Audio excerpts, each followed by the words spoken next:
GEO यानी कि generative engine optimisation, वो चीज़ जिसने एसईओ को डेड कर दिया है, एसईओज़ को रिप्लेस कर दिया है। मैं कन्फेस करना चाहता हूँ कि मुझे जीईओ बिल्कुल भी नहीं आता है।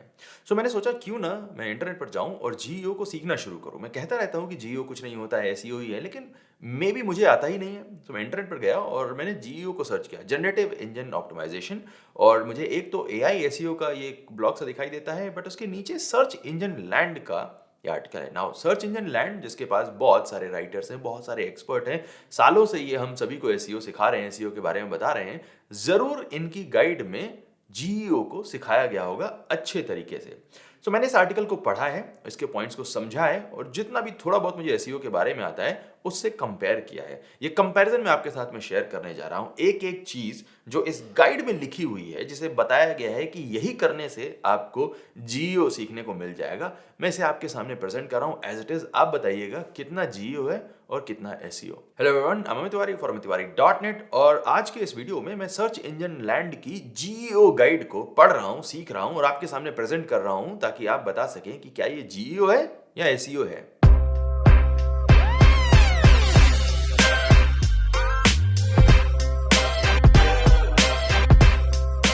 जीईओ की इस एडवांस गाइड में जो सबसे पहला ज्ञान दिया गया है वो है कीवर्ड सर्च। जीईओ के लिए जब हम कीवर्ड रिसर्च करते हैं तो हम ऐसे कीवर्ड्स के ऊपर फोकस करते हैं जो कन्वर्सेशनल हैं, यानी कि जिनमें क्वेश्चन पूछा गया है। हम एसईओज इन लंबे कीवर्ड्स को बोलते हैं लॉन्ग टेल कीवर्ड्स, और लॉन्ग टेल कीवर्ड्स को एसईओज जाने कब से टारगेट करते आ रहे हैं, जाने कब से यूज करते आ रहे हैं।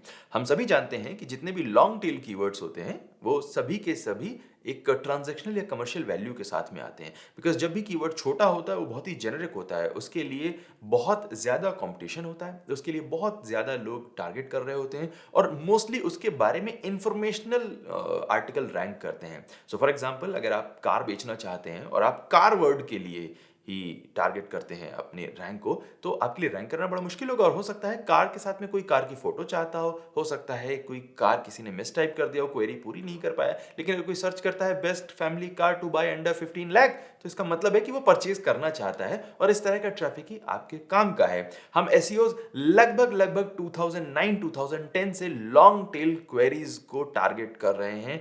आई डोंट नो ये जीईओ में क्यों काउंट किया जा रहा है, बट ये हम 2009 से फॉलो कर रहे हैं। अगला पॉइंट जो जीईओ गाइड देती है वो है कंपैरेटर रिसर्च, यानी कि हमें अपने कंपैरेटर्स को मॉनिटर करना चाहिए, उनकी साइटेशंस को मॉनिटर करना चाहिए, और उनके बारे में हमेशा ध्यान रखना चाहिए। नाउ द पॉइंट इज कि सेमरश ने खुद 2008 में, मॉज ने 2004 में, और एचआरएफ्स ने 2011 में इन सभी के ऊपर बड़े बड़े आर्टिकल लिखे हुए हैं कि किस तरीके से उनको नॉलेज पैनल या फिर फीचर स्निपेट्स में अपने कंपैरेटर्स को ट्रैक करना चाहिए, कंपैरेटर्स की बैकलिंक्स के बारे में हमेशा ध्यान रखना चाहिए। सो ये एक्टिविटी भी लगभग लगभग 2004-2003 से हम सारे एसईओज करते आ रहे हैं। इस वीडियो में जितने भी ये गाइड्स या जिन भी दूसरे पब्लिकेशंस के आर्टिकल्स को मेंशन कर रहा हूं, जैसे मॉज का 2004 का आर्टिकल, इन सभी के लिंक आपको इस वीडियो के डिस्क्रिप्शन में मिल जाएंगे, ताकि आप मेरी दी हुई इंफॉर्मेशन को आंख मूंद कर ना माने, बल्कि जाकर खुद से वेरीफाई भी कर लें। अगला जीईओ पॉइंट है कि कीवर्ड्स हमने सिमेंटिक यूज करने चाहिए और हमें एंटिटी का ऑप्टिमाइजेशन करना चाहिए। नाउ सिमेंटिक एसईओ अभी कोई नई चीज नहीं है। 2012 में जब गूगल ने अपना नॉलेज ग्राफ लॉन्च किया था, तभी से एसईओज ने इस सिमेंटिक एसईओ के ऊपर फोकस करना शुरू कर दिया था, बिकॉज गूगल का नॉलेज ग्राफ सिमेंटिक वैल्यू के ऊपर ही काम करता है, और एंटिटी बेस्ड नॉलेज के ऊपर ही गूगल अपने सारे नॉलेज ग्राफ को बनाता है। सो जब गूगल ने अपने नॉलेज ग्राफ को लॉन्च किया 2012 में, और उसके बाद जब हमिंगबर्ड अपडेट आई थी 2013 में, तभी से सारे एसईओज एंटिटी बेस्ड सिमेंटिक एसईओ के ऊपर फोकस कर रहे हैं, टॉपिक क्लस्टर बना रहे हैं, ताकि हम सब अपने बिजनेस को, अपनी वेबसाइट्स को गूगल में बेटर तरीके से रैंक कर सके। सो ये भी तकरीबन 12 साल पुरानी चीज है। इस जीओ गाइड में जो अगला पॉइंट इंपॉर्टेंट मेंशन किया गया है वो है ब्रांड परसेप्शन इंटेलिजेंस, यानी कि हमें अपने ब्रांड के बारे में लोग दूसरे क्या सोच रहे हैं, उनका क्या खुद का मानना है, उसके बारे में बहुत फोकस रखना चाहिए। और इनफैक्ट इसमें बहुत छुपाने की कोशिश की गई है इस नए वर्ड ब्रांड परसेप्शन इंटेलिजेंस के थ्रू, लेकिन फिर भी राइटर ने लिखते लिखते छोड़ते छोड़ते EAT मेंशन कर ही दिया है। EAT क्या है? एक्सपीरियंस, एक्सपर्टीज, अथॉरिटेटिवनेस और ट्रस्टवर्दीनेस, यानी कि आपको किसी टॉपिक के बारे में कितना एक्सपीरियंस है, आप कितने एक्सपर्ट हैं, आपकी कितनी अथॉरिटी उस टॉपिक में, और लोग आपके ऊपर कितना भरोसा कर सकते हैं। इन सभी चीजों के ऊपर हम एसईओज कई सालों से काम कर रहे हैं। इस EAT के कॉन्सेप्ट को गूगल की जो क्वालिटी रेटर गाइडलाइन है उसमें 2014 में मेंशन किया गया था, राइट। और ये EEAT यानी कि EAT पहले 2014 में था और EEAT 2022 में इंट्रोड्यूस किया गया, दिसंबर 2022 में, राइट उसी महीने में जब चैट जीपीटी को लॉन्च किया गया था। सो अगेन ये brand perception intelligence basically Google के EEAT प्रिंसिपल का दूसरा नाम है, जिसके ऊपर हम लोग पिछले 11 साल से काम कर रहे हैं। इस जियो गाइड का अगला पॉइंट है कॉम्प्रिहेंसिव वेरीफाइड कंटेंट, यानी कि ऐसा कंटेंट जिसको लोग पढ़ें, उसको पूरा पढ़ें, उसके साथ एंगेज हो, उसको शेयर करें। I don't know why search Engine land is forgetting, but search Engine land के बहुत सारे खुद के इवेंट्स, उनके वेबिनार्स, उनकी अपनी खुद की गाइड्स में इस तरह के कंटेंट के बारे में बहुत सारी गाइड्स हैं। बहुत सारे ऐसे एसईओज हैं जो इस कंटेंट वाले पार्ट के ऊपर बहुत ज्यादा फोकस करते हैं। एसईओ इंडस्ट्री के साथ में कंटेंट राइटिंग इंडस्ट्री शुरुआती टाइम से है। रैंड फिशकिन, ब्रायन डीन, मुझे ब्रायन डीन का नाम नहीं लेना चाहिए बट फिर भी मैं ले रहा हूं, गूगल के अपने खुद के हेल्पफुल कंटेंट अपडेट है 2022 की, जो इन सभी चीजों के ऊपर बहुत ज्यादा फोकस कर चुकी है। गूगल ने कई अपडेट्स के अंदर ऐसे कंटेंट को डेसिमेट किया है, डी इंडेक्स किया है, वेबसाइट्स को कंप्लीटली डी इंडेक्स किया है जहां पर हेल्पफुल कंटेंट नहीं था। सो ये हेल्पफुल कंटेंट या फिर अलग अलग स्टाइल का कंटेंट या फिर यूजर्स को ज्यादा एंगेज रखने वाला कंटेंट जियो की अपनी पैदाइश नहीं है, ये एसईओज हम बहुत टाइम से करते आ रहे हैं। इस जियो गाइड का अगला पॉइंट है कि हमें कंटेंट को बहुत ज्यादा प्रॉपर स्ट्रक्चर के साथ में बनाना चाहिए, यानी कि उसमें हेडिंग्स होनी चाहिए, उसमें एफएक्यूज होने चाहिए, उसकी अपनी हायरार्की होनी चाहिए। हायरार्की का मतलब H1 हो, उसके अंदर H2 हो, उसके अंदर H3 हो। अगर आप 2 महीने 3 महीने भी एसईओ कर चुके हैं तो आपको पता है कि H1, H2, H3 all text, और देन इसके बाद उसमें अपनी समरी का होना, टेबल ऑफ कंटेंट होना, ये सभी हम एसईओज पैदा होने के साथ ही करना शुरू कर देते हैं। जब भी कोई एसईओ बनता है सबसे पहले यही सब कुछ सीखता है। तो आई डोंट नो ये अगेन एसईओज के लिए नया कैसे है, बट गूगल इन सारी चीजों के ऊपर बहुत टाइम से फोकस कर रहा है और हम एसईओज इन चीजों के ऊपर बहुत शुरुआती फेज से ही फोकस करते आ रहे हैं। एफएक्यू टाइप के रिच रिजल्ट इनफैक्ट गूगल ने 2019 में लॉन्च किए थे। सो जो चीज गूगल और एसईओज 2019 से फोकस कर रहे हैं उसके ऊपर अचानक से जीईओज कैसे आ जाते हैं, आई डोंट अंडरस्टैंड। इस जीईओ गाइड का अगला टिप है स्ट्रक्चर्ड कंटेंट, यानी कि हमें अपने कंटेंट में स्ट्रक्चर्ड डेटा, स्कीमा डेटा को यूज करना चाहिए ताकि एलएलएम्स उसे अच्छे तरीके से समझ लें। नाउ यहाँ पर 2 प्रॉब्लम्स है। नंबर 1, एसईओज स्कीमा डेटा के ऊपर 2011 से काम कर रहे हैं। schema.org जो स्कीमा डेटा को रेगुलराइज करता है वो 2011 में गूगल, माइक्रोसॉफ्ट और कुछ और बड़ी कंपनीज के द्वारा ही बनाया गया था। यही वो कंपनीज जैसे से फाउंड किया था। गूगल ने schema.org के अंदर बहुत ज्यादा काम किया है और एसईओज करीब 2012-13 से ही स्कीमा डेटा के ऊपर फोकस कर रहे हैं। जब से मैंने एसईओ चालू किया है तब से तो मैं लगातार स्कीमा डेटा के ऊपर फोकस कर रहा हूं और आज से करीब 6 साल पहले से, जब से ये चैनल शुरू हुआ है तब से मैं स्कीमा डेटा के ट्यूटोरियल ला रहा हूं। सो आई डोंट नो कि अचानक से स्कीमा डेटा जियो से रिलेटेड कैसे हो जाता है, जियो के लिए नई चीज हो जाता है। दूसरी बात कि जो एलएलएम्स हैं वो स्कीमा डेटा को उस तरह से नहीं यूज करते हैं जिस तरह से हम उसे समझते हैं। सारे एलएलएम्स के लिए हर तरह का डेटा जो भी उन्हें इनपुट में दिया जाता है वो 1 डायमेंशनल नंबर की स्ट्रीम होता है। 1 2 3 4 5 6 7 8 9 10 ये कुछ इस तरह की स्ट्रीम है जिसमें कोई भी स्ट्रक्चर नहीं है। अगर आप किसी भी एलएलएम प्लेटफॉर्म को स्कीमा डेटा देते भी हैं तो वो स्कीमा डेटा को एज इट इज कंज्यूम नहीं करता बल्कि उसे टोकन में डिस्ट्रीब्यूट करने के बाद ही कंज्यूम करता है। और ऐसे में स्कीमा डेटा इन जिस सेंस में आप उसे प्रोवाइड करना चाहते हैं उस सेंस में उसे कभी भी यूज नहीं करता है। उसके लिए स्कीमा डेटा और आपके पेज में जो मौजूद नॉर्मल टेक्स्ट डेटा है वो दोनों की दोनों सेम चीजें हैं। तो जियोस के लिए स्कीमा डेटा तो वैसे भी यूजफुल नहीं है। आई डोंट नो ये गाइड से मेंशन क्यों कर रही है। नाउ इस जियो गाइड का जो अगला पॉइंट है वो और भी ज्यादा फनी है बिकॉज उनके हिसाब से स्कीमा डेटा अपने आप में इनफ नहीं है।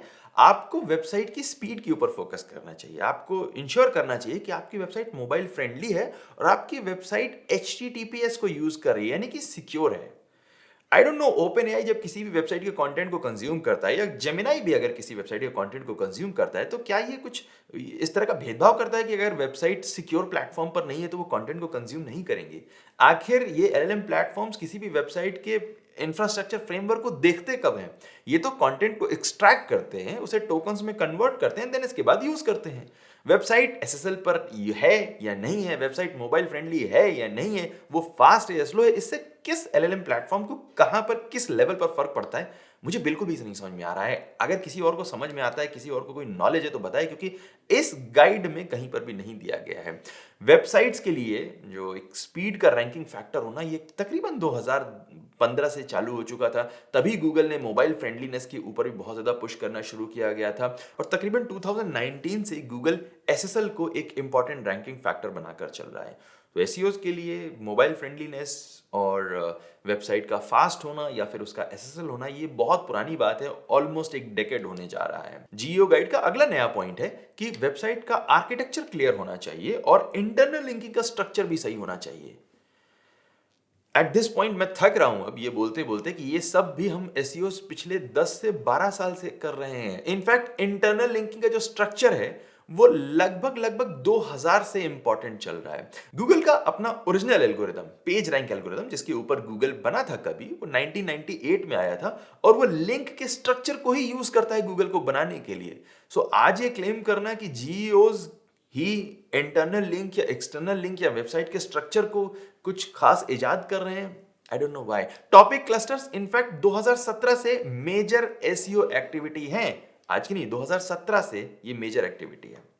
इसके अलावा जीओ गाइड में सोशल मीडिया कंटेंट के ऊपर बहुत सारी बातें की गई हैं कि सोशल मीडिया पर कंटेंट को डिस्ट्रीब्यूट करना चाहिए जिससे अलग अलग प्लेटफॉर्म से आपका कंटेंट एलएलएम प्लेटफॉर्म्स के पास आए, लेकिन ये भी एक स्टैंडर्ड एसईओ एक्टिविटी है। सोशल बुकमार्किंग एसईओ एक्टिविटी का एक बहुत इंपॉर्टेंट पार्ट है और जितने भी दोस्त ऑफ पेज एसईओ करते हैं वो जानते हैं कि सोशल बुकमार्क तो हमारे लिए लाइक डेली एक्टिविटी है। जितने भी ऑफ पेज एसईओ करने वाले दोस्त हैं वो जानते हैं कि सोशल बुकमार्किंग तो हमारे लिए एकदम उठता बैठता हुआ काम है। ये तो वैसी बात है कि अचानक से मैं स्टेथोस्कोप लगा दूं कि और बोलूं कि आज से एसईओस जो है वो स्टेथोस्कोप को यूज करेंगे, डॉक्टर से उसका कुछ लेना देना नहीं है। आई डोंट नो ये अचानक से एक नई एक्टिविटी कैसे हो जाती है। कंटेंट को रीपर्पस करना और रिफ्रेश करना इस गाइड का एक मेजर इंपॉर्टेंट पार्ट है और इनके हिसाब से अगर आप अपने पुराने कंटेंट को रिफ्रेश करके चंक में, बाइट में प्रेजेंट करते हैं तो उससे आप फ्रेश कंटेंट के बलबूते ज्यादा रैंक कर सकते हैं एलएलएम्स में, चाहे वो चैट जीपीटी हो या फिर जेमिनाई हो।